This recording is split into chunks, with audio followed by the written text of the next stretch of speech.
So awesome. So this is also a special Native Voices in STEM event. So we're really lucky to have Janene Yazzie here. Janene Yazzie is a Diné entrepreneur, community organizer, and human rights advocate from the Navajo Nation. She works on climate change, water security, food security, energy development, and nation building with Indigenous communities. I'll let her give a fuller introduction, but thank you so much for being here, Janene Yazzie.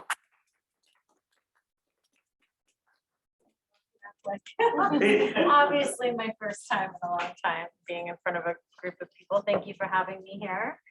Janene Yazzie and Chiats Janene Schledel Kodachitni Bashishchin Naflana Dashichedo Zifgai. I'm born for the Blackstreet Wood people and the Bitterwater clans of the Navajo Nation. I'm originally from Lupton, Arizona, also known as Tasa'ana in my native language. And that's where I currently reside with my partner and with my 2 children, where we really seeded the foundation for my community work and a lot of the work that I'll share with you all today. I was just explaining to those who are with us in person that it's been a while since I've done a talk like this. So I thrive more when dialogue is interactive. There's a lot of things to cover around the topics that you see, which are very broad and interlinked in my work. But I also want to respect what's most useful for your time and the time that you're gifting me by coming here and sharing space with me, to really delve into things that are interesting to you and relevant to the work that you're doing as people who are going to be leaders in many of these fields as we go forward. And so big thanks to the program and to my colleagues who invited me here today to spend time with you all. I've been slowly transitioning out of work at the international level, which is why I wanted to end my biographical introduction here. I did co-found Sixth World Solutions LLC with my partner and with other community partners that we've engaged in different projects and research around. But recently I took a new position with Indian Collective, still as a consultant, but I'll be serving as their Southwest Regional Director. For those of you who don't know, Indian Collective has a machine that has exploded into the movement scene, resourcing Indigenous rights movements for self-determination for people and planet, just in the last 3 years. And so when I was informed of the work they would be doing here in the Southwest, and you'll see from my presentation how much I'm deeply rooted in many of the struggles that we share across our Southwest Indigenous communities, I knew there was a dream job and something that I would need to do. And so I accepted a 3-year contract with them to carry on this work and to expand it and evolve it beyond the Navajo Nation and the Four Corners region. And so, to start off, I think it's appropriate to talk about the crisis that we're in, particularly since the last few weeks. The reports that have been issued by the Intergovernmental Panel of Climate Change have just increased in severity. We've been hearing these warnings for a long time. And in my international work with the UN Forum on Climate Change and attending the different Conference of the Parties negotiations, as well as the pre-negotiations that take place beforehand, it's been disheartening, to say the least. I feel like I'm being very diplomatic with that word, but disheartening to see the lack of action. The lack of action or meaningful action by our world's most powerful leaders. But being Indigenous in those spaces, it's not surprising that we're not seeing the action that is necessary. And so we know that because of all of the urgent warnings that are being put out, there are either people who are ignoring them, there are those who are acknowledging them, but are still trying to fight for maintaining a status quo way of living and way of operating, way of developing that is very harmful for our peoples. And then there are those Ooh, all right, we're still good. And then there are those who know that in those spaces, we're not fighting for solutions, we're just fighting for safeguards. Because the real solutions are going to come from our communities themselves, our people themselves. And so when the work that I've done and the colleagues that I've worked with, we've constantly pushed for a narrative shift in not only how we talk about the issues we're facing, but also in how we build the solutions to them. And this, this is a challenge that is very deeply embedded and seated here in the Southwest. My homelands and the work that I started to do is because I grew up in the communities impacted by the 1979 Church Rock uranium mill tilling spill. But they were already impacted prior to that by the mining activities that were taking place in Church Rock. And then compounding that with the impacts on our air quality from the local coal-fired power plants, to just the systemic racism that our families and people were facing at border towns and anywhere that was off the reservation, as well as the endemic issues that are often highlighted when there's exposure of reservation life, the poverty, the issues that we're dealing with lack of proper housing, and all of the social cultural impacts that that's had on our peoples. But we also live with great resilience and great strength in practices and in life ways. And in continuing on a lot of our ceremonial ways that are deeply rooted in our epistemologies that tell us of a different way of living with our natural world and with one another.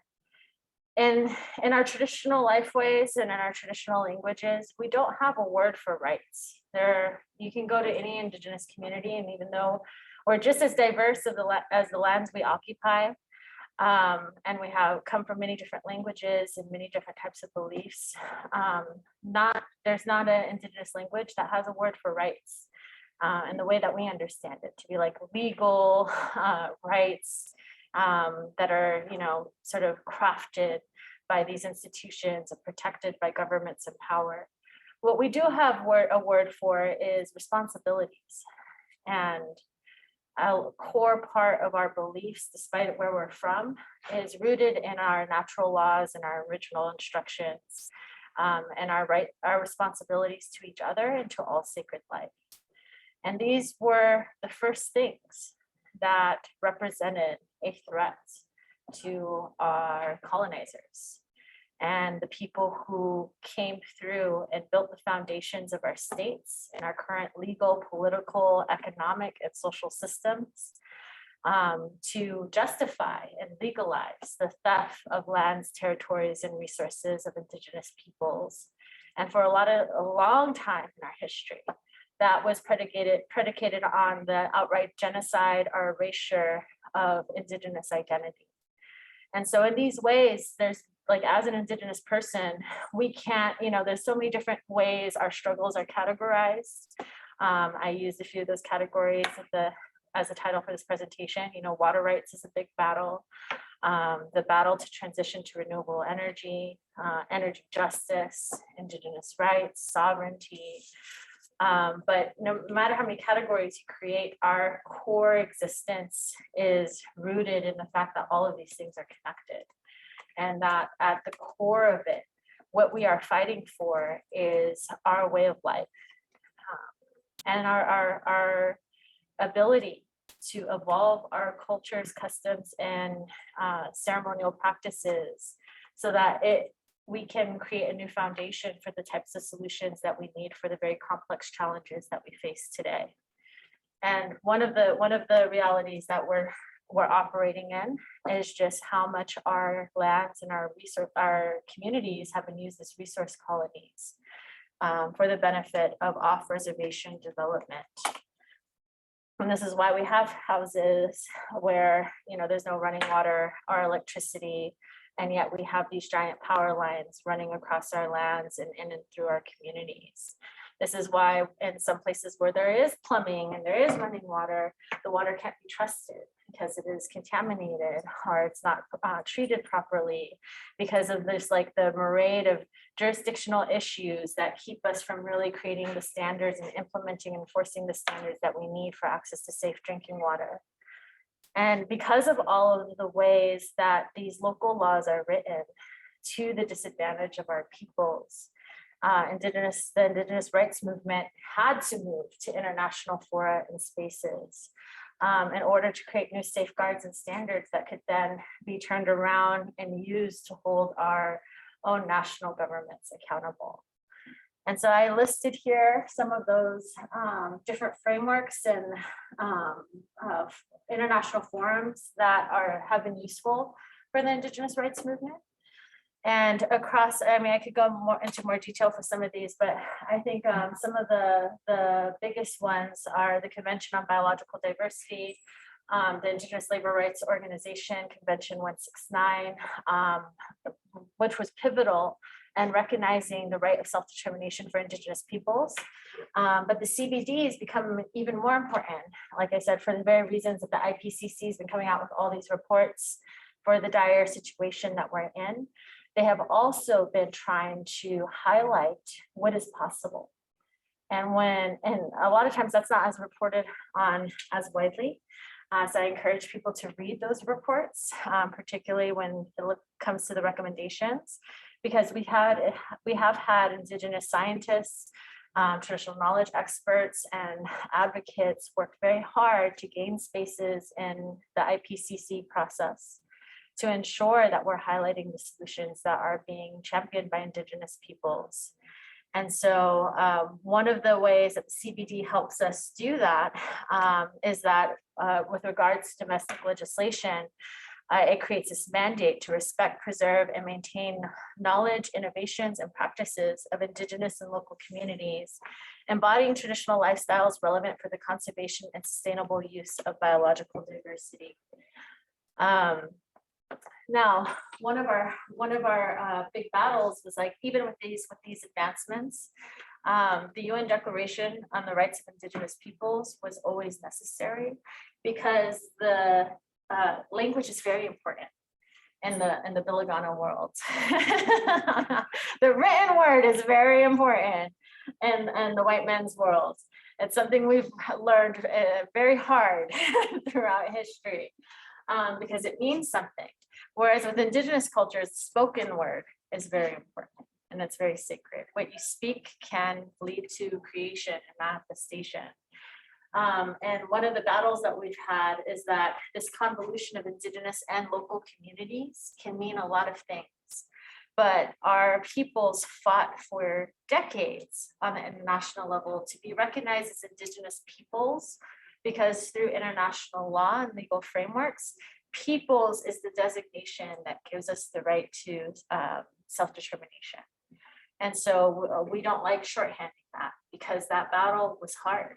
We've gone through many different Indigenous leaders that fought at that level in order to ensure that states recognized us as peoples, because everywhere domestically we were considered less than. And a lot of our water rights issues that we're dealing with here in the Southwest came from because we weren't considered human at all when the seven state Colorado Compact was negotiated and entered into laws, our legal framework that we're still operating by to this day. And so it's very important whenever you're doing work with Indigenous peoples to always acknowledge them as such. And so, just years building off of these like small steps, small wins that were actually very huge, very hard to get. The UN Forum on Climate Change has started to be more vocal in the last 4 or 5 years about the importance of Indigenous peoples' worldviews and solutions and existence and creating effective mitigation and adaptation solutions and strategies for the global community. The Paris Climate Change Agreement, there is, in all of these spaces, there's always tensions. And I think these are the things that I find most enriching when it comes to these types of dialogue. I can tell you all day how good these things have been, how much we use it, how how much we have used these standards to open more doors for us. But the reality is that every aspect of these negotiations and these development of these strategies is always really hard because we never know where it's going to go. And when the Paris Agreement was being negotiated, Indigenous peoples were in a very hard position. One, because they didn't want to see any agreement that accepted a global rise of temperature over 1 degree Celsius. They were already seeing the impacts firsthand of the state of our global climate as it was during that time. And they were invested in immediately doing whatever we could to reverse that, to address that as was, not plan for a future for incremental change. They were on the front lines of a lot of this. And so as a result, there was tensions between different Indigenous movement rights leaders, because it's always scary operating in these spaces, in these institutions where we have no real control or decision-making power, and where it feels like our participation in it then legitimizes these systems. And so when the Paris Agreement was being negotiated, there were Indigenous peoples on the outside, protesting the entire thing, the entire process. And there are people on the inside who were doing whatever they could to try to ensure that Indigenous peoples were mentioned at least once in the text of the negotiated documents. And a lot of times, I feel because of the urgency and the state that we're in, people still think that it has to be an either or.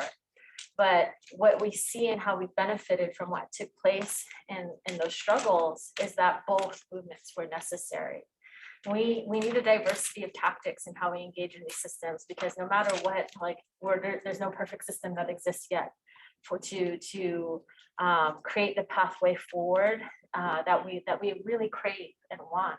One that's free from capitalism, one that's free from heteronormative patriarchy, one that's free from white supremacy. At the end of the day, we're still very much tied to the systems that are here. And it reminds me of one of my favorite quotes about how every movement that is born will bear the birthmark from the womb that it emerges. And I think that's something to keep in mind as we talk about, the usefulness of these different levels of engagement.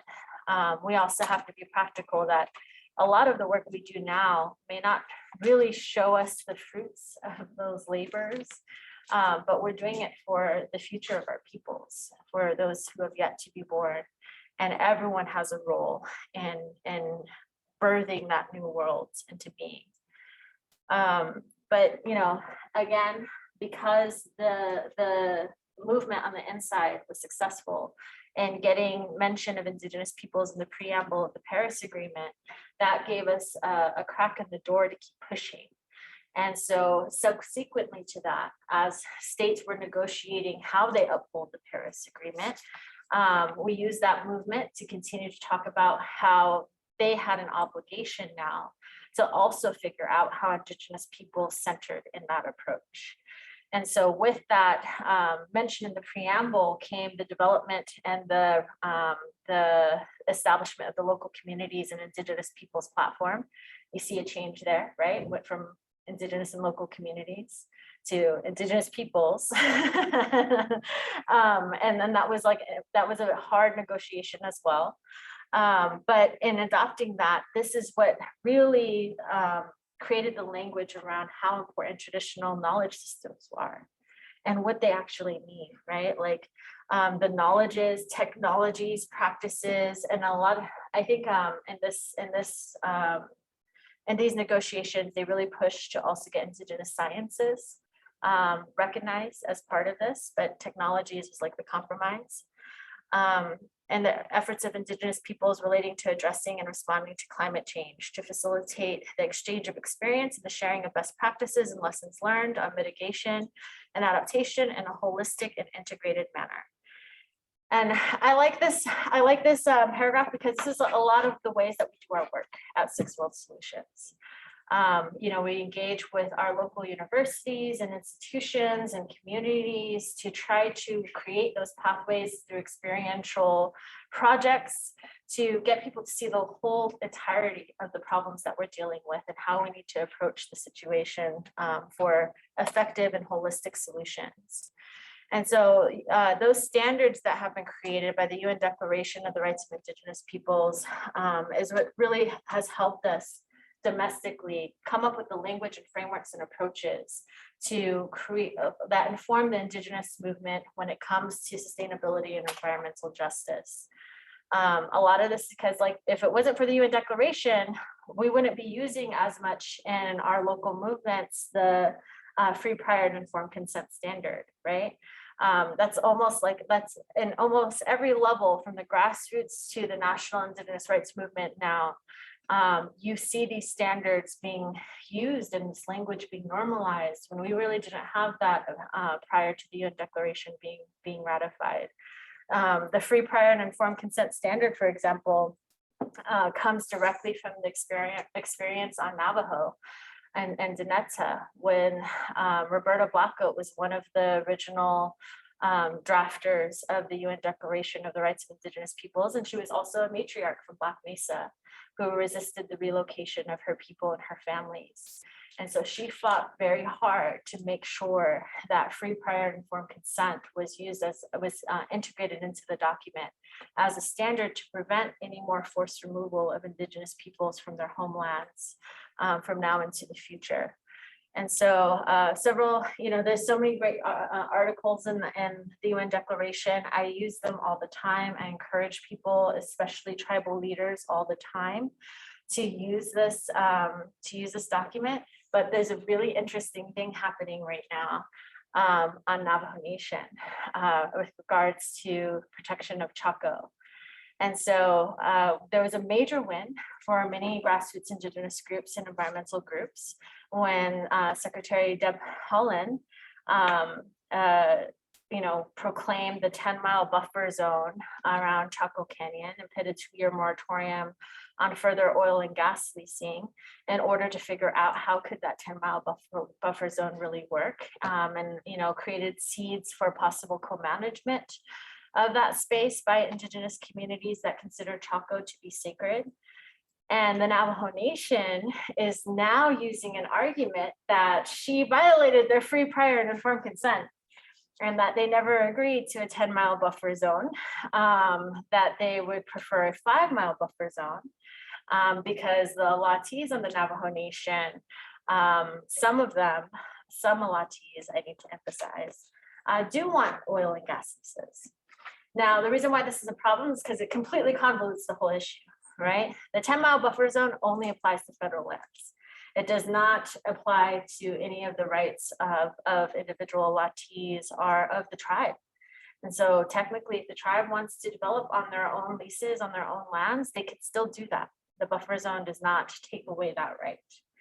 But this is a miseducation of our Latis and our tribal officials that has become very effective, because it's a tool and a strategy for oil and gas to get them to be their allies in ensuring that the buffer zone doesn't get put in place. And now our Navajo Nation is using FPIC, an argument about free, prior, and informed consent, to be mad at a very powerful Pueblo woman who has heard the voices of those most impacted, has toured the sites of the oil and gas fields of the families most impacted, and has seen the data about how much devastation this is causing the health of the communities of the people there. And so we have a really interesting thing going on now among Navajo grassroots, because now Navajo grassroots is talking about how the tribe itself continually violates the free, prior, and informed consent of its own people. And so this is where the tensions live around using international frameworks and applying them to our local battles. Because, on one hand, it would do us a disservice, right, to delegitimize our own tribe. On the other hand, one of our biggest challenges is our own tribal leaders. And that history is deeply rooted in how our tribal governments were developed and set up in the first place. And so I'm going to go back to environmental justice and the issues that we're facing here, and why We're continually to ask for Indigenous-led solutions and leadership in the environmental justice movement, because the situation we find ourselves in and the solutions are so unique and complex in their own way. But there are the places where these systems of settler colonialism have really birthed themselves. And in order for us to understand what we're fighting against, we have to acknowledge and address that history. And so this was just another example of how impacts have been able to, our shared challenges and our shared impacts have also united Indigenous peoples globally, and why so much of what's happening here in the Southwest has direct relevance to some of the other most vulnerable issues that are happening across the globe. And the roots of colonization and all of that I should pause here. Are there any questions so far? Because now I'm going to kind of like shift to something else. Go ahead. I have a question, but I can hold to the end. This is so interesting. I'm just wondering, and if it's more appropriate at the end, that's fine, but you're talking about the narrative shift with climate change and how we build solutions. So at some point, I'd love to hear you speak a little bit more about what is that shift, that narrative shift that you're seeing? It's still in the process of being developed. You know, the initial part of Indigenous movement building on a global scale was really emboldened by a lot of the data that came out from CBD, from the ILO, and from other international research organizations that were highlighting how, and I'm sure you guys have heard of this, like 80% of the world's remaining biological diversity are on land stewarded by Indigenous peoples. And then further investigation to that showed that out of that land, Indigenous peoples actually only retain 10% legally recognized rights to those spaces. And so like our narrative battle at first was really because, you know, of issues of legitimacy and how white supremacy constructs and Western constructs sort of maintain a monopoly over what information is legitimate or not, was really about data. Like we're trying to collect the data, trying to collect the science around showing how Indigenous peoples are stewarding landscapes and spaces and taking care of critical biological diversity, and how, you know, like so a lot of the narrative of our movement was basically on like we're useful, we're helpful to the space, right? And so, and then that opened the door to like the question, like why, right? And this is where I think Indigenous peoples really had we have a lot of opportunity to answer that question. But what we're seeing right now is how those things are being co-opted, like the understanding of like what Indigenous peoples can do and why, right? Like our ways of life, our way of living, and I know I'm trying not to use the terms because it's so prolific, but our ways of creating local place-based solutions is really the key to why we've been so successful at preserving so much biological diversity.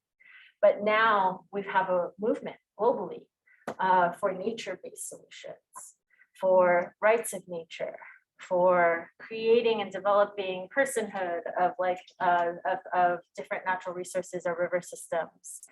And so where our opportunity to really create that narrative shift that centers our own voices for why our worldviews, our sciences, our technologies are so critical and important to effectively addressing climate change is now being overshadowed by very powerful and well-resourced movements that are taking that narrative from us and picking what they want and framing it under an umbrella of nature-based solutions.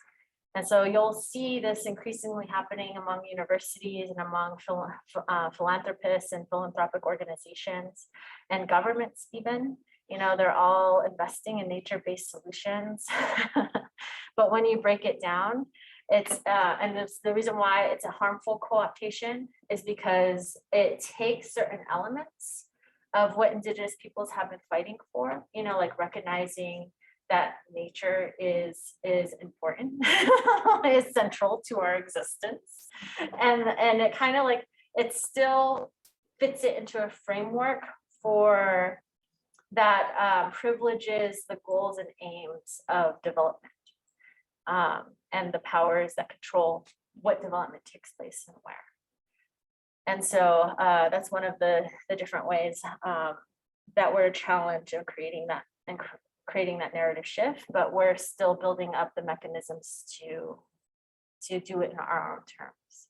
And that's also why I shifted back from working internationally to more locally. I think we've come to a critical moment in our Indigenous rights movement where we need to exercise our local self-determination with the tools that we have now as quickly and as effectively as possible. And the timeline has continued to diminish, right? Like we used to have 30 years, and then we had 20 years, and now we have 10 years to do something meaningful. And for those of us in our communities, we see that like we don't really have much time left. We're already in the midst of these battles. And so I think that the paradigm shift that's going to occur is going to come from more and more of our communities just exercising our self-determination and building the narratives that are important to our people and to our places in real time. Because right now, you know, it's still wildly dangerous to be Black, Brown, or Indigenous and to fight for Indigenous rights. Human rights are for the rights of our environment. Throughout COVID and even before COVID, we've seen a rise in the murders and disappearances of Indigenous rights leaders globally. We've seen how the systems have increased their ability to criminalize and to prosecute rights movement leaders, both domestically and abroad. And we've seen the growth of inequality in the midst of the pandemic. And it's something that's going to continue to grow. And so, yeah, I'm sorry, I didn't completely answer your question, but it's a work in progress is like, is like the short end of it. Are there any other questions based on that? Reflections? I feel like I kind of lost my stream that I was intending to go to at the beginning of the talk, because I already kind of wove some of this in. And I kind of just want to have like real conversation about what the hell is going on in our world right now. Because it's quite scary, you know, and but at the same time, I'm super hopeful and excited about what's possible going forward. I think we have had through Sixth World and through local partnerships, we've had the unique opportunity to create a model for what it looks like to get into partnership with university in a way that respects the rights of local communities. And this is something that's still not being done across many universities here in the US. And I think that there's a lot to build off of that. But in this instance, you know, like the reason why this relationship has been so fruitful is because of the university's own commitment to center their students, particularly their Indigenous students and their Indigenous professors, in leading the development of those relationships. And I think that across the board, this needs to be a model for how to create collaborative partnerships. But we don't have this very much in movement building. I mean, just in the last couple of weeks with calls in giant EJ groups that operate here in the US, we are still fighting for them to understand and to take seriously why Indigenous self-determination needs to be centered in the ways that we build solutions. You know, like we also see harmful things coming out of universities, such as in academia, one of them being the use of BIPOC. I just explained to you how hard and how long it took for us to be recognized as Indigenous peoples. And then a term like BIPOC that's being used completely ignores that history, right? But it also lumps everyone together and under an umbrella that is just like the opposite of whiteness.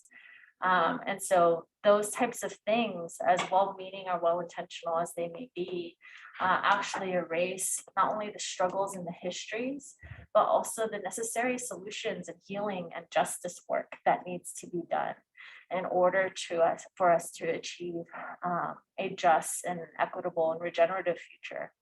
And that's one of our main goals. Here in the Southwest, our biggest battle is around water rights and around how Indigenous peoples are continually being assimilated into a water rights legal framework that, to be honest, was divorced from its own connection to its own science, divvied up the river during a wet year we haven't seen since, in a way that made no hydrologic sense, that had it made no sense in terms of earth sciences or natural sciences, and we're still using that as the legal framework. And so it's going to be interesting what happens in the next couple of years. I think the pandemic has both showed the great vulnerabilities of our communities, but it's also showed that great change can happen very fast if there is that collective will to engage in it. And I really think that the next generation of scientists, of movement leaders, are going to be the ones that lead us there. But yeah, I kind of just went off on a tangent. This is my favorite cartoonist. His name's Jack Hustine. He does cartoons for the Navajo Nation, and it's always on point. And so I use his cartoons a lot in my presentations. But for Indigenous students, especially when we're talking about working from the intersection of water, energy, food systems, and developing regenerative systems, a lot of times the umbrella that we have to operate under is tribal sovereignty, right? And exercising our treaty rights. But I've been a strong believer that we need a new generation of analysis of our treaty rights and how they should be interpreted and how they should be exercised in our given context. Because a lot of ways, the way that our tribal sovereignty has been defined for us by the federal government actually prevents us from instituting those very solutions that we need. An example of that is one of the first projects Sixth World worked on, the establishment of the Little Colorado River Watershed Chapters Association. The modern definition of chapters in the Navajo Nation is that it's a subgovernmental unit of the Navajo Nation. The Navajo Nation tribal government itself was set up in order to enable representative agreement and entering into oil and gas leases and development of minerals of our lands and resources. Prior to that, we're all, we never had a centralized form of governance. We were organized by clanship, by family land bases. We had natural communities. Those natural communities created their own meeting spaces where families would come together and share news. And those are actually created the foundation of Navajo Nation chapters. So when the government first formed a council, they were very frustrated. The federal government was very frustrated because people weren't really engaging in it. And we didn't really legitimize the council. And so as a strategy, what they did was that they modified and absorbed these natural communities and called them chapters and made them sub-governmental units of the Navajo Nation. Now, that creates these challenges today because when we were exercising the right for our communities to the UN Declaration Article 26, the right to develop our own resources, to manage our own lands and our natural resources. We're also exercising that right from the Navajo Nation Local Governance Act that chapters do have to do just that. But when we started doing that collectively, it actually challenged the authority of centralized tribal government. And it challenged the authority of BIA, which was so used to operating directly in agreement and in meetings with tribal government representatives, that they didn't like it. And so even though it was sustainable, it was replicable, it was scaling out. And in that process, we're seeing chapters come together for the first time in the co-management of their watersheds, the restoration of their rangelands, and in thinking about creating wildlife corridors and managing their forests. The whole thing was shut down because we were exercising a type of authority that was a threat to our own tribal government. And so this is one of the realities that we face, like where we have to both protect our tribal sovereignty while, you know, be honest and truthful about the ways that our tribal governments have been set up to not represent our people, not represent the way of life that we need now more than ever to be restored and to be protected and centered in our solutions. And so as a result, you know, Navajo Nation continues to be a resource colony. Now we have our tribal government fighting for against grassroots groups, against environmentalists, against their own indigenous people impacted by the contamination of oil and gas in order to enable leasing of lands for further development. And so, yeah, Jack Augustine just always on top of this. But yeah, I strongly believe that it's a very exciting time to be alive and to be engaged in these battles.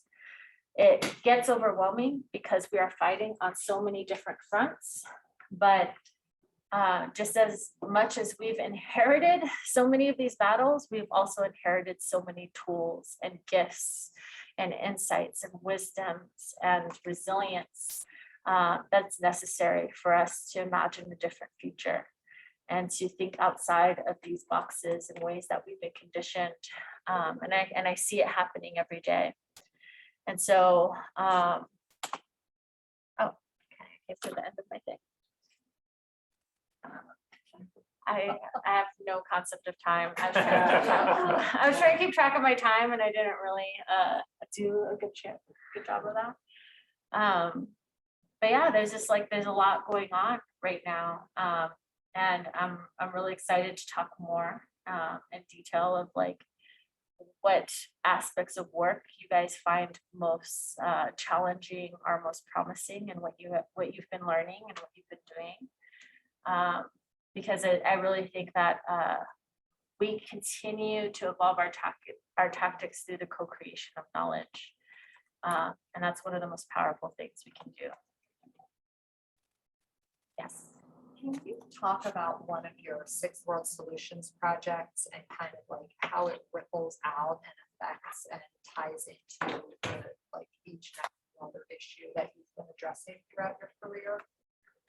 Sure. You know, I guess a lot of our work around water is definitely structured in that way.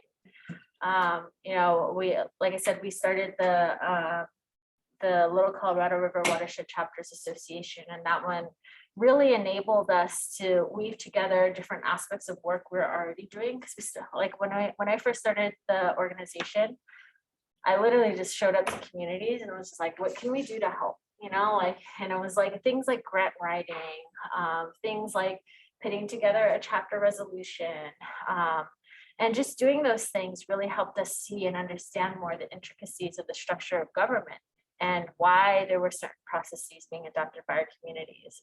And so one of our first acts of rebellion was to push back against Robert Rules of Order. Asking people like, who the hell is Robert? Why are we following his rules, right? Like, this is not a good way to like run a community meeting when we're often addressing so many hard and heavy topics, or when we're trying to build solutions to some of our greatest pains and traumas as communities. And so, you know, for the structure of our community meetings, when we started doing our visioning process for the watershed work, it actually took us almost 2 years in some communities to even do the vision because of how much deconstruction we had to do about the way we created meeting space, the way we talked and made decisions, the way we even imagined. Like, it took us so long to get local leaders to think outside a fiscal year. When we're talking about visioning, just because they were so programmed and so pressured to only operate with those time works, to perfect their operation within those frameworks, in order to be legitimate, in order to be considered professionals. And so when we finally were able to break down past those things and get to a real conversation, the way our meeting went from being kind of like this, you know, like where there's someone in the front of the room, to being oriented into circles, to having water in the middle, to having medicine and some prayer, ground people. And this was all really challenging, because like to do any of that, we also had to confront the internalized like racism, the lateral violence. We had to move beyond land conflicts that have torn families apart for years. We had to move past people of different religions, you know, not wanting to call Earth Mother Earth because it was too close to being pagan and being sinful. And it took, so that's why it took so long. But that really created the foundation for us to understand what the communities knew and did not know about their water. So we knew they didn't have access to data about water quality. We learned that they didn't know who was responsible for certain wells and springs in their communities. We knew that the local people knew better than the government officials where wells and springs were actually located. And so we developed different processes. So all of our work was always evolving with the community's needs and with what we're understanding about the community. And so through that, you know, we created, we worked with Carletta actually to get community members trained and certified in spring stewardship management. And then we indigenized it. After we got them certified and they got the white man's paper, we're like, okay, what are we gonna really do when we go to these springs? And that indigenization of it, you know, allowed us to invite more who we were into the process and why we were doing this, because people weren't doing this for careers, right? They're doing this because they genuinely wanted to take care of their people's water, their family's water. And they genuinely wanted to be respectful of this life-giving source. And so our indigenized process included doing everything from learning about when you should be at springs and when you should leave them alone, how you approach the springs, how you give offerings, so that you're acknowledging this thing not as a resource for you to consume, but as its own living entity that has been there time immemorial, that is connected to your ancestors as well as to your future generations. And then like setting that as the foundation for then doing like the, you know, the license like spring assessment just completely changed people's approach to not only how they did it, but why and what they did with the results. And so, you know, another example of that was water quality and collecting water samples, training community members, because we didn't have the data or access to data, we had to create our own. So like in some cases, you know, depending on what we suspected contaminants were, we're able to train community members on how to collect water samples in a way that could be usable and effective. We also did the same thing, like training them on how to approach the water, how to take these samples, like what to pray for, how to do that in a respectful way, how to discard of it afterwards in a respectful way. All these things, oh no, I forgot to just check here. All these things are ways that our work continually build off of each other, showing us that as we're like engaged in the material world, like part of our necessary process for healing and for indigenizing like our engagement in that was inviting back in ceremony, inviting back in prayer, inviting back in family and kinship values, the things that would ground us in like why we are doing this. And so that work also helped us create more effective pathways to bridging traditional knowledge holders with young people and young adults. We're also learned about some of the social and economic conditions in our communities. So we changed everything from being called like youth leadership programs, youth focused, youth centric, to just being community leadership programs. Because everyone deserved access to it, you know, and the majority of people at home were people who weren't planning on going to college or weren't planning on, or maybe didn't have the opportunity to finish high school. And so we wanted to be as open as possible with everyone, because these projects were about restoring our relationship with everyone and everything. And so it just made sense to do it that way.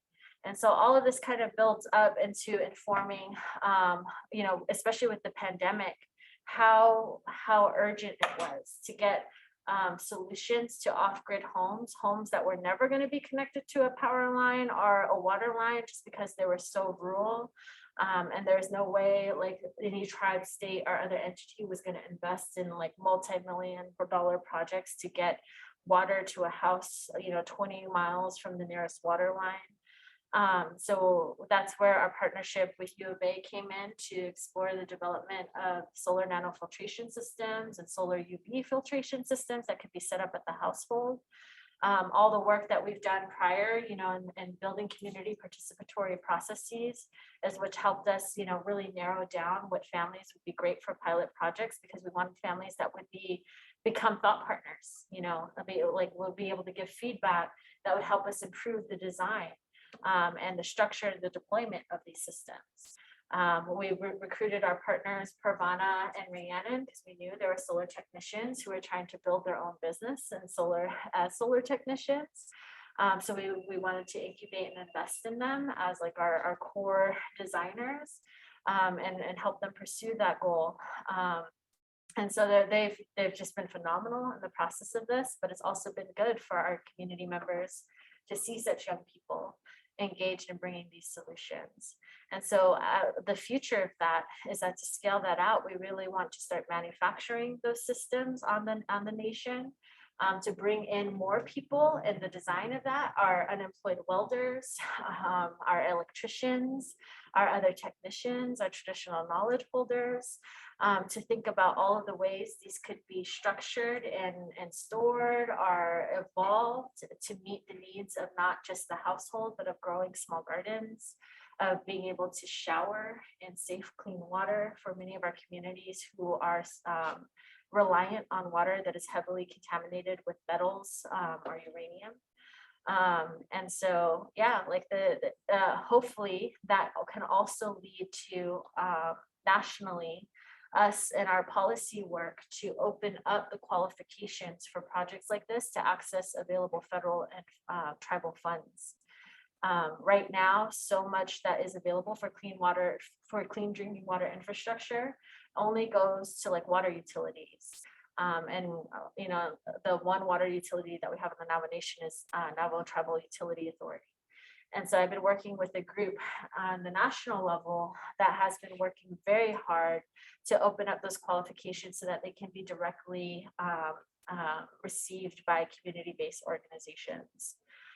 Because the issues that we're facing and getting the proper solutions for our most vulnerable households is not unique to us. You know, like as Indigenous peoples, we've seen the roots of it. We've seen where and how these systems and structures have been developed, but we are not its only victims. And we share a lot of these disempowering realities across poor communities and communities of color across the United States. And so there are different ways for us to build allyship and collaboration around those solutions. But that's also how we make sure with whatever project that we're doing, we're approaching it at different levels from different understandings and with different timeframes to work towards a future where our people are no longer suffering because they lack access to one of the most basic human rights in the world, in our existence. Is William asking a question in this chat? Yeah. The fate of the chapter association around the Little Colorado River watershed is reminiscent of the Navajo Hopi COVID-19 relief fund. Is there any hope that tribal sovereignty can be adapted to actually protect Indigenous peoples?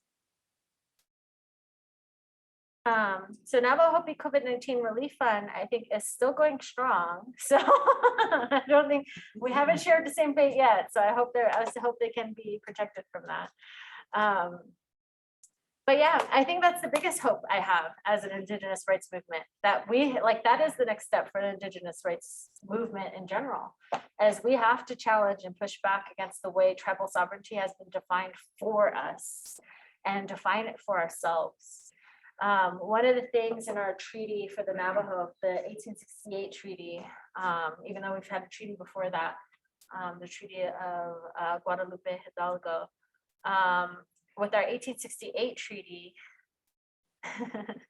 with our 1868 treaty, one of the things that was there is like that we were preserving, our ancestors were preserving our homeland for a permanent homeland, right? Which was convenient for us because, you know, that's also in water law. So I think there's a definition for permanent homeland in water law. And so that's been one of the ways we've been using it to kind of push for what does that mean now in our context to have a permanent homeland when most of Western Navajo is seeing sand dunes being spread at an alarming rate because of desertification.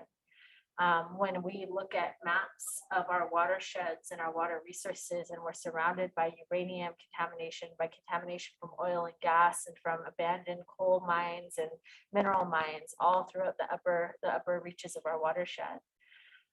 You know, what does a permanent homeland mean when half our people can't live on the reservation because we don't have houses? What does a permanent homeland mean when we've lost so much of our natural wildlife due to unsustainable development or through loss of habitat? All these things are questions that we're grappling with right now. But I forgot where, but I think I guess I can't really share too much about it, but one of the exciting things on the Navajo Nation is that we're really seeing an opportunity for the grassroots groups to come together in a way they haven't before. Post-pandemic, you know, the pandemic hit our communities hard. It hit our communities hard. And in a lot of ways, the structure of our communities has really changed. We lost so many knowledge holders. We lost so many sole providers of households. Like families are now split up and leaders are no longer with us. And so right now is really a time to come together to acknowledge those losses, but to also build a stronger collaboration for what does it look like to go forward? What does a representative government look like for the Navajo people? We never ratified our tribal government. It was structured for us, created for us, and just on an operating like that ever since. But I think we're facing a reality where we have legitimate questions about whether or not we need or want or benefit from the structure of government that we currently have, and what would be used to replace it. And I think this is going to be a necessary question for many Indigenous peoples, because like all of us have been broken up, even amongst our greater tribal networks, right? Like all of us have been pitted against each other when we have like the longest histories on these shared landscapes, among these shared waterways, long histories of co-management and co-living across these great landscapes. And yet now, like so much of the way that we're exercising our tribal sovereignty is in isolation from one another. And that's been a great disadvantage for many of our tribes, particularly here in the Southwest, where you have tribes on different sides of litigation around water rights laws, when we all come from the same rivers and we all come from the same sacred mountains and sacred places. And so I think that the evolution of our tribal sovereignty, and the necessary one, the one that's actually going to protect our peoples and our planets, is the type of tribal sovereignty that brings us back to each other.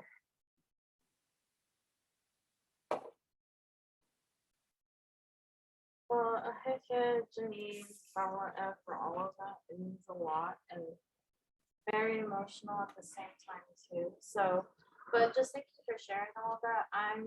My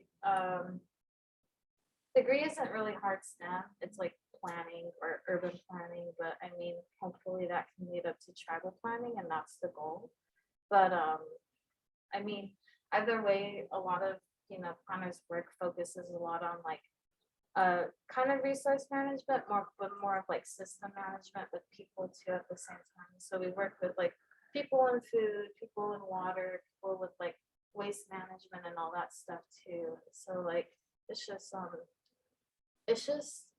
yeah, like you said, it's kind of scary too. And like what you said, what the hell's happening in the world? I feel like that a lot. And so I think it's just reassuring to hear like other people too in like your position, like especially like other Native people and women and like leadership is like realizing like, oh yeah, we do have to kind of reanalyze like a lot of what our elders, you know, their actions have, which I mean, it got us here, like not complaining at all, but you know, it does take reevaluation for a lot of those things. And it's hard because there's a lot of still like you said, tribal council politics involved with it.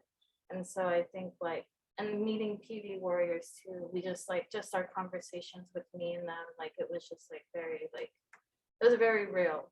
Like, you know, a lot of this stuff is like, it's very positive and everything, but getting it to actually go through, and that's what I'm learning about with planning and like a lot of regional work too, is just like, does take a lot of time, but getting that support from like other people like you, having these conversations and presentations, especially with my other peers, like it's hopeful, which is good, I guess. So yeah, just thank you for sharing that too. A lot of these I don't even like, I'm not really in like a field where there's many Indigenous people at all. So I came from UNM, which is different because I did have that kind of influence, but now in grad school, I wouldn't have heard about stuff like that. So thank you.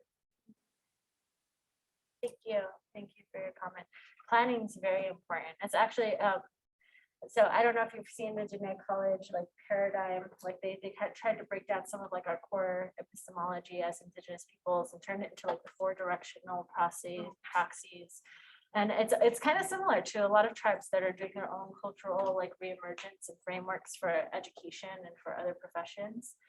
But one of the core things that I guess we've had to unlearn as Diné people in restoring our cultural lifeways and understandings was like, how do we plan? And for what purposes do we plan? You know, and I think that what I've learned in these processes is like, well, it's really important to understand the core question that you're asking and that you're answering. And to evaluate that core question about whether or not it is going to contribute to being a good relative, to being a good ancestor, and to helping restore the balance that needs to be restored in our world. But it's hard, you know, because like on one hand, we have to get these things and get these knowledge through institutions that also don't have room to really understand our value, the worldviews, and the reasons why we're getting into these professions in the first place. So we're constantly having to navigate those tensions or to push back against the ways that we're being further assimilated into different non-Indigenous worldviews. But I also, just like when I reflect on the treaties and the duress that our ancestors were in when they entered into it, with the Navajo, our treaty was negotiated from now, like the negotiations were going from Navajo to Spanish to English and English to Spanish to Navajo. And so I can not imagine what our ancestors must have been feeling, like sitting in those types of spaces, being told that, you know, what you were doing was going to determine the fate of like your grandchildren, your future generation, and your peoples, and not even being able to directly respond to and talk to the people who held power in that situation. And so, you know, we're not new to this. We're not new to navigating what institutions and rooms and spaces that were not created for us. And like our ancestors, we can navigate those spaces effectively enough to create the language, the tools that our people can continue to use to advance their liberation and to continue to survive. And I strongly believe that still. There's a lot to say about planning. I'd love to talk to you more about that, and how that role plays a part in building this future for our people. Hi, Janene. My name is Quinn. I'm a student in hydrology. And Quinn is responsible for your being here. I guess I'm partially responsible. Yeah, right. We've talked a few times. Thank you, Quinn. Thank you. I think this is really related to what was just asked by Vero, but one of the things that I thought I heard you say was like the next generation of scientists and thought leaders, you know, will become leaders of the future, right? Like possibly people in this room. And one of the things about scientists is we usually work for institutions which are top down. And a lot of the things you described at Sixth World felt like more kind of grassroots and bottom up. And I think one of the tensions for me, like throughout what you were saying, was this tension between institutions and movements. And so, you know, with that idea in mind and being a wannabe scientist myself, like, can you talk more just about how you've seen or how you think in general, like scientists, institutional scientists can work better with indigenous communities in general, or maybe just grassroots movements more generally? Like what's the place there? Like what does leading really mean in that case? Does that make sense? That was a very long question. Yes, yes, it does. Yeah, I wish I could like answer this in like a more general way, but the ways that I've seen it work really depend on the individual and how they choose to step into that responsibility with their expertise. A lot of indigenous and non-indigenous scientists that I work with, I think one of the first points to really build a strong partnership and relationship is to have a shared understanding of like what the values are. What is it that's going to hold us together, that we're protecting, that we're fighting for, that we believe in, and are those values in alignment? One of our frustrations with a lot of Western scientists is that a lot of them have come to believe that because they're scientists, they are truly unbiased. They are the objective ones in all discussions, right? It is one of the most annoying things that for me personally to confront with people. Because at the end of the day, we all like that's the point. We all come from our own biases and assumptions, and Western institutions are riddled with them that keep our otherwise allies from truly holding as equal their partners that are traditional knowledge holders, or that are community advocates, or that are, you know, from whatever non-science field that they're in. And I think that's been the most harmful thing. That's been the biggest chasm between scientists and movement leaders, is that assumption and that belief that science is completely unbiased and free from all of those structural and institutionalized prejudices and inequalities that we're fighting against outside of these institutions. Another one of my quotes, I need to be better at remembering people I'm quoting. I'm so bad with names though. But one of my other favorite quotes is from this professor at Columbia. I think they're almost all professors at Columbia though. So there's a little alumni bias there. But he has this quote where he says, no revolution was ever won on a good idea alone. We must build the institutions that bring those ideas to life. And I think that it doesn't matter what field of expertise we're in, particularly our scientists, when we become proficient at navigating the institutions that we're in, we can then translate that proficiency into becoming creators of the institutions that we need. And the institution that I dream of in the future is one where we're raising both scientists and advocates in the same room. And I think that we need more spaces that do that. Can I have a question like based off of that a little bit? Because you were talking about how like here U of A is kind of a good framework of like working with communities and like how we. In my experience, I should not make a blanket statement. Okay, fair, yeah. I guess my question would be like, if you see areas of improvement, I was gonna like make it more negative and be like, where do you see problems with like the partnership here and like what you've had experience with it, but maybe more positives, like where do you see like improvement in, I guess specifically UA partnerships, or maybe just in general, like with how like institutions could work with community governments? I think one of the major areas of improvement could probably be standardizing it more. I hate that term because then I'm like, I feel like there's also some vulnerabilities I'm inviting in by saying that. But just so that it's not my only experience, right? And I think that the experience that I have come largely because like I have a great working relationship with Dr. Coletta Chief. She's a great advocate for and centering our Indigenous-led solutions and communities. But also like the other colleagues that are there have the same value system. And that's why I was saying like the successful partnerships have always been built on the same value systems. But you know, how can you take these best practices and then standardize it so that every department's practicing it? Everyone that's leading research in the surrounding communities is centering the same process of relationship building and of ensuring equity in the co-development of knowledge and solutions and the guiding of the students that are benefiting from that partnership.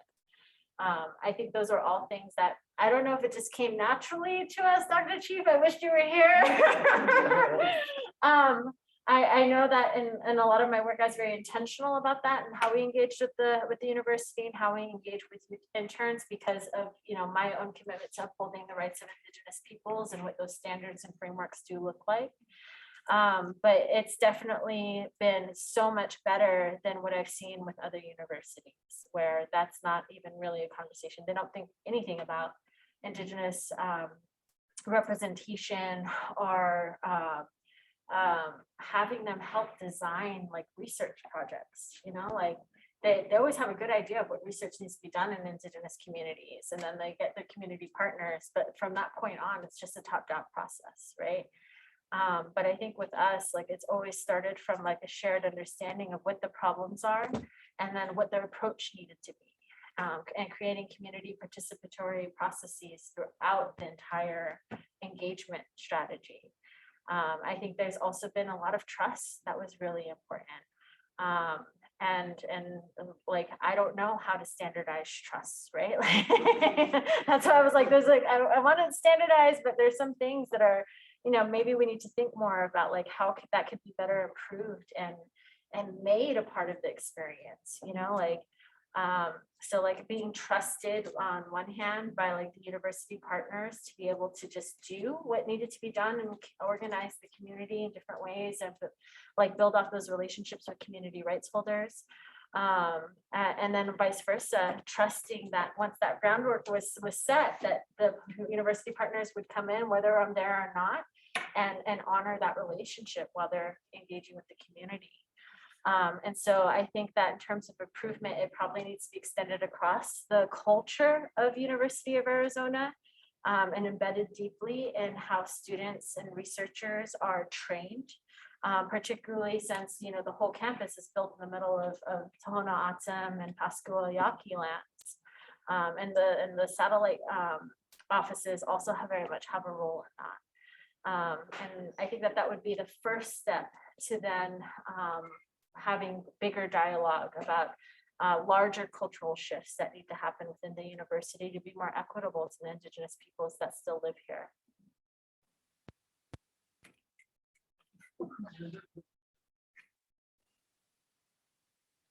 So we have 15 minutes left, and then we said we would end by 2:30 today.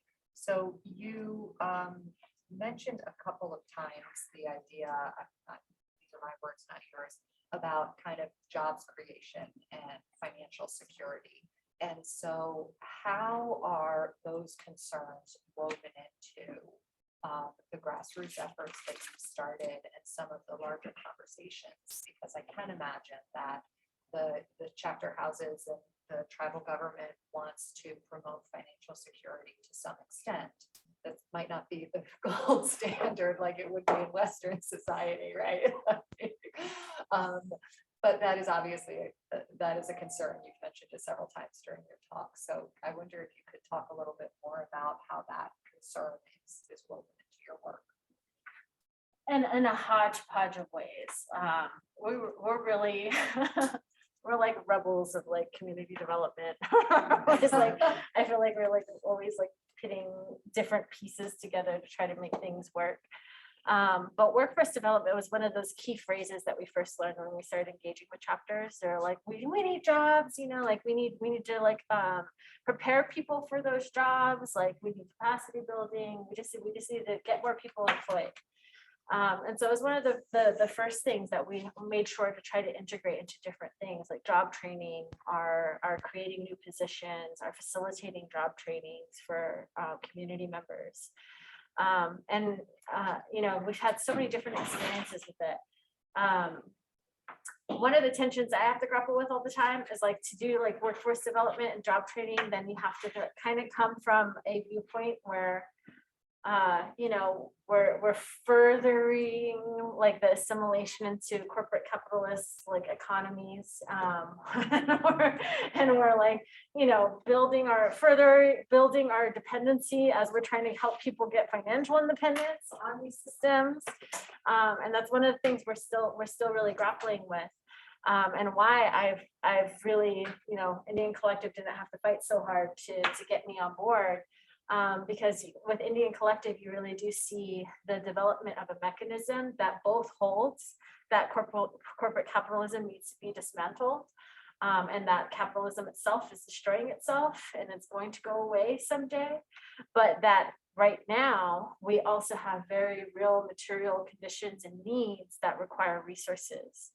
And the use of those resources, the way that they distribute resources and have built the different vehicles by which they do their work, is with the premise that we want our people to be better off than they are now, even if the system collapses.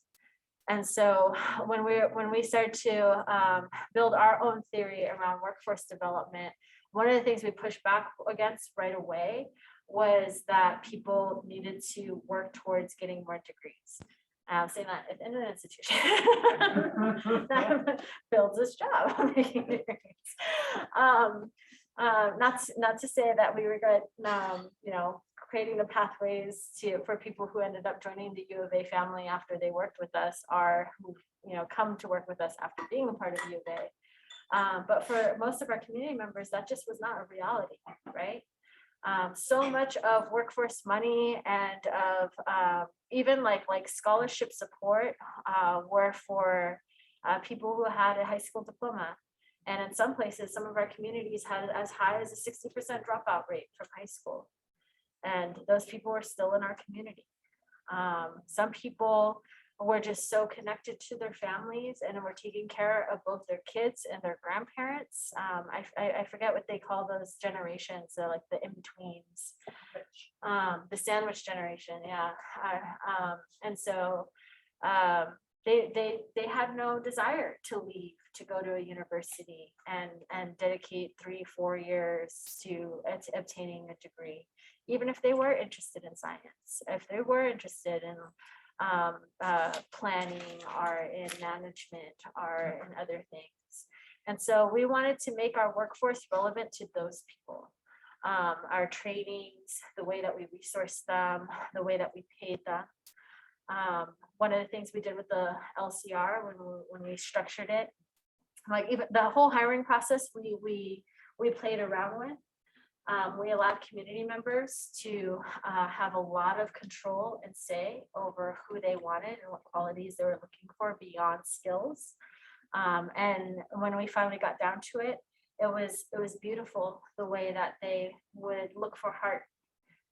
They would look for passion. They would look for a sense of responsibility in our applicants and picked people in that way. That regardless if they had like a driver's license or if they had a degree or diploma or GED, they looked for the will. They looked at the spirit of the person to see if they wanted to work with us. And I think that benefited us more than anything. And then once they got the jobs, even if it was entry level, we paid them, or we pushed really hard against tribal and federal mandates to pay them above minimum wage, to exercise what a living wage would look like on the res before that, you know, became a standard at the state or federal level. And what we saw was like people thrived in conditions where they were allowed to learn on the job, where they were supported in their own personal development and their passions, where their families were welcomed. because we knew childcare was another issue that prevented our workforce from being fully activated. So their families were welcome to project sites. Their extended families often came too, because we'd offer to feed people. And then towards the end, when we're in this battle with the tribe over the future of our project, and funds started dwindling, and we started to face some real hard deadlines of like how long we'd be able to operate. It always gets me teary-eyed. I was the first one to give up my salary, so that we could keep people on board and keep them going. And I didn't tell anyone about it. But after about 2 months, when we're facing some really hard deadlines, all our workers started to pull their money to continue to support their work, to continue to show up to community gardens, to community meetings, to do land work. They started feeding each other and investing in each other. And that's what showed me that when we do this the right way, when we engage in these institutions and don't make them inevitable, right? Like we weren't just providing these jobs to provide jobs. We weren't providing jobs with any agenda to like, make natural resource experts or to make certain types of professionals. We were just investing in our people, and then they invested in each other. And I think that showed just like a micro example of what is possible when we come from a strong values-based position and a commitment to relationship building and to doing meaningful work for the places that we're from. We find ways to make it work. And so the future of workforce development for me is to find ways to build more institutions like that, so that our people can use what resources we have available to us to build the workforce that also restores our people back to community. During that time, one of the things I would talk to our community members a lot about is historical records from tribal leaders that were the first to send their young people to the newly established universities on the East Coast. A lot of people don't remember or don't know that a lot of the Ivy Leagues were first established to educate Indigenous peoples and to assimilate them into the Western way of being. And those tribal leaders, when they first sent their kids there and got them back, they had a big meeting and did this assessment, and they basically told these Washington leaders that, okay, like we get your institutions, like they're cute, they're I'm paraphrasing obviously, they're pretty good, like we understand your science, your physics, your social studies, but it's just not for us. Like, no offense, no harm done, we tried it out, but it's not for us. Because you gave us children who don't know how to be themselves, who don't know how to be part of community, who don't know how to be human anymore. And so it was meant to be just like it was a trial period. We tried it out, we get it, it was fun. But we did not get back our children the way that we need them. And so we're not going to do this anymore. Very, very beautiful the way that they did it, and the way that they explained why those institutions weren't for them. But of course, that led to the history of forced assimilation, forced schooling, and all of the horrible experiences that were created as a result of that. And so the majority of schools and institutions were developed and maintained an agenda to assimilate the Indigenous person into a different way of being. We've never fully reconciled or dismantled that original intention in any of our institutions. And so it's fled out in other programs by the federal government. So like federal job workforce programs, for example, they don't give a crap about where people are from or what they want to do. It's just about, meeting a quota, putting them through a program, getting them to go be basically interns for other people, and then, sending them on their way to go get jobs. And so we try to interject as much as possible in those programs and get those people with us, like placed it with us as like a work placement. We work a lot with Navajo Nation workforce development. And then we try to radicalize them and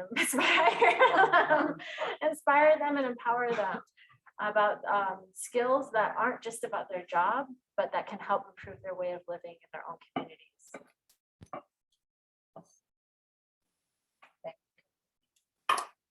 It's about time to wrap up. Any final questions or comments? And I'll make that announcement Okay. now. Go ahead, Jeff. Yeah, I know, wrapping up, I know you like talked earlier about like bridging the gap between older generation, like activists and change leaders to younger generations. Just, I know, like wrapping up, but like any like quick kind of where things are going, kind of like methods to bridge those gaps to kind of transform. It's probably a loaded question. And Oh, yeah. I was like, this is where we should have started from. It's been interesting. It's been interesting. You know, I think there's definitely been an increase of like cultural resurgence among the younger generation. There's also been some very interesting new challenges and tensions that have resulted from it. I guess what's called woke culture and different languages and lens and definitions that have recently been created around a variety of things. You know, needing safe spaces, for example, or toxic masculinity, like those types of concepts are actually creating a different type of disconnect between traditional knowledge systems, traditional governance structures, and traditional ways of being. I think a good example is like with feminism as like a safe sort of way of describing this. So with, you know, with feminism, for a long time it was like labeled as an umbrella movement for women's rights. And only through recent years have there been a lot of deconstruction of how feminism was very much a white woman-led movement. And as a result, ignored a lot of the other social, cultural, economic conditions and challenges faced by women of color. And so it created a chasm in that movement that we haven't fully overcome yet. I think we're coming up with new language around intersectionality that is kind of helping us find better points of organizing.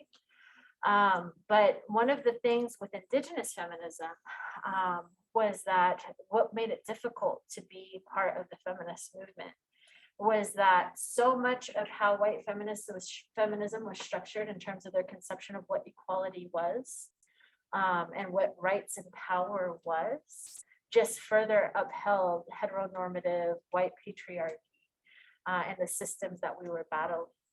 And so an example, my former boss, Andrea Carmen from IITC, was telling me about when they were all part of the resistance at Black Mesa, and how these non-Indigenous allies came from other places to come and to help with the resistance.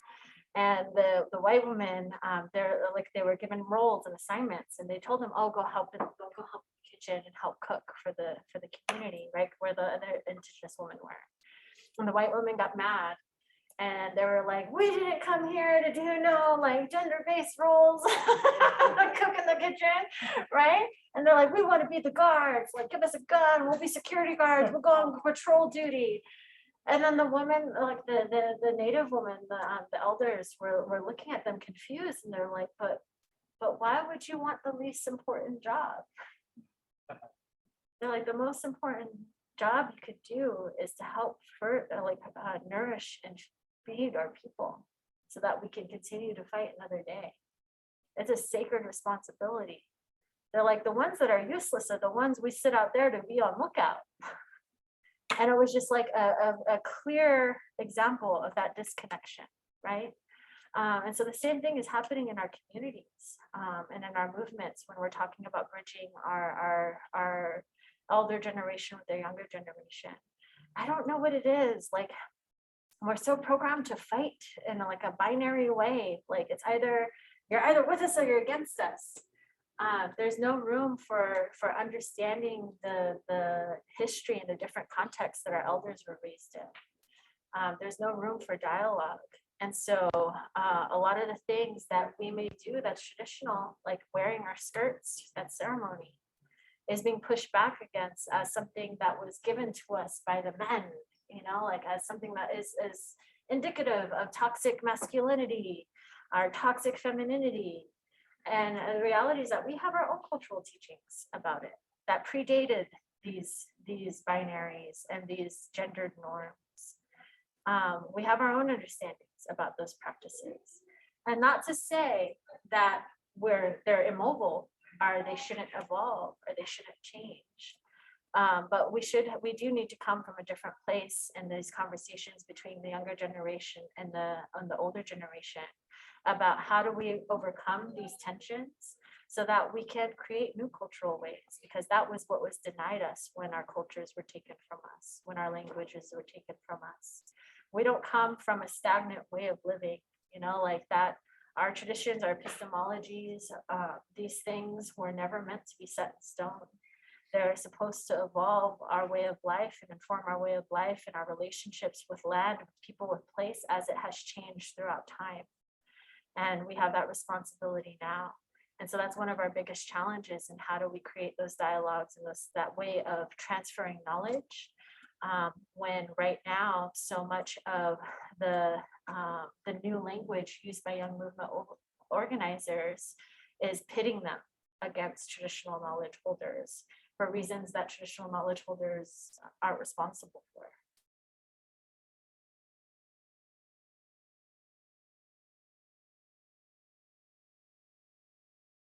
Thank you so much. Awesome.